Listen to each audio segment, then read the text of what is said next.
रामधारी गुप्ता उच्च गति अभ्यास खंड 1 प्रतिलेखन संख्या 2930 स्पीड 100 शब्द प्रति मिनट। Ready start. महोदय, मैं दिल्ली के संबंध में भी कुछ कहना चाहता हूँ। अब दिल्ली चूंकि केंद्र शासित क्षेत्र है और दिल्ली को केंद्र शासित क्षेत्र माना गया है, तो स्वभावतः दिल्ली वालों को यह आशा थी कि केंद्र से शासित होने से यहाँ पर उन्नति होगी और यहाँ के लोगों को कुछ सुविधा मिलेगी, संतोष प्राप्त होगा। किंतु मैं यह देख रहा हूँ और लोगों में भी यह भावना बढ़ती जा रही है कि जब से यह केंद्र शासित क्षेत्र हुआ है, तब से शासन में निरंकुशता आने लगी है और लोगों की ओर ध्यान कम दिया जाने लगा है। इसलिए मैं यह कहना चाहता हूँ कि दिल्ली प्रशासन के पुनर्गठन के ऊपर पुनः जोर दिया जाना चाहिए और हो सके तो उसके लिए एक समिति बैठा दी जाए और उसके लिए सोचा जाए कि दिल्ली का प्रशासन किस तरह का होना चाहिए। मैं चाहता हूँ दिल्ली के प्रशासन के संबंध में आप विचार करें।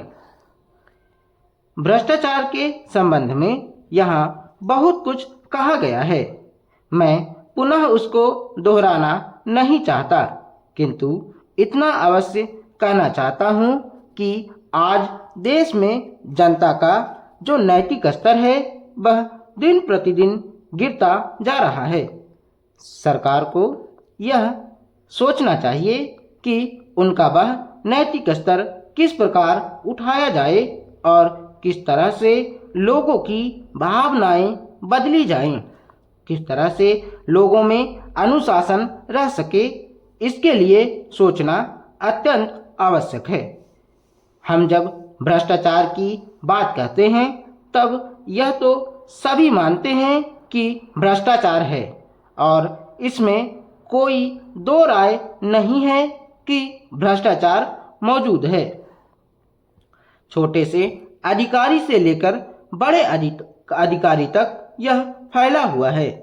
भ्रष्टाचार केवल प्रशासन में है ऐसी बात नहीं है, वरन यह लोगों में भी फैला हुआ है। जब करों की अदायगी का प्रश्न आता है तब लोग दो दो खाते बना लेते हैं और आयकर की चोरी करने का प्रयत्न करते हैं और कर से बचने के लिए भ्रष्टाचार करते हैं। जैसे बगैर दोनों हाथ के ताली नहीं बज सकती, ठीक वही बात भ्रष्टाचार के संबंध में लागू होती है। भ्रष्टाचार के निवारण के लिए जितना अधिकारियों का कर्तव्य है, उतना ही कर्तव्य जनता का है। अधिकारियों को तो सतर्क रहना ही चाहिए, क्योंकि यह जो संसद है वह कानून बनाकर उनके हाथ में दे देती है। उसका कार्यान्वयन करने के लिए जनता और नौकरशाही को सहयोग से कार्य करना चाहिए। महोदय, प्रशासन का यह कर्तव्य हो जाता है कि वह सतर्क रहे और अधिकारी लोग अपने को निष्पक्ष रखें, किंतु जो जनता के अंदर एक गिरावट आती जा रही है वह भी एक देखने की बात है। इसलिए मैं चाहता हूँ कि सरकार कोई ऐसा प्रयत्न करे जिससे कि भ्रष्टाचार को रोकने के लिए जो लोगों का नैतिक स्तर ऊंचा होना आवश्यक है उसको ऊंचा किया जा सके। उसके लिए जो भी वह कर सके करें। मुझे कहना तो बहुत कुछ था, लेकिन चूंकि मेरा समय समाप्त हो गया है, मैं अब और कुछ नहीं कहूँगा।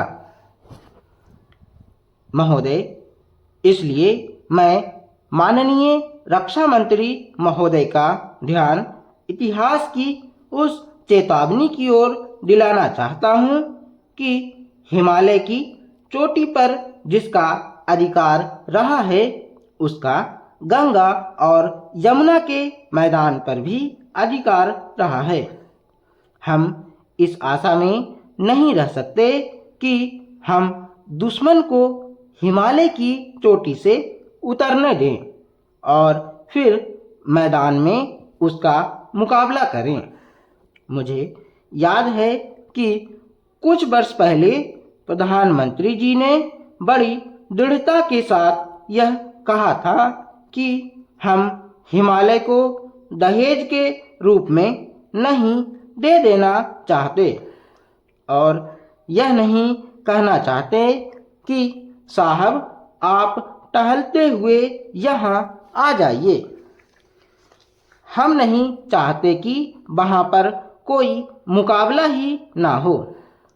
मैं समझता हूँ कि अगर किसी भी सैनिक अधिकारी के दिमाग में अभी तक यह भावना है कि हम हिमालय की ऊंची चोटियों को छोड़कर नीचे मैदान में आकर युद्ध लड़ेंगे तो उनको भ्रम में नहीं रहना चाहिए।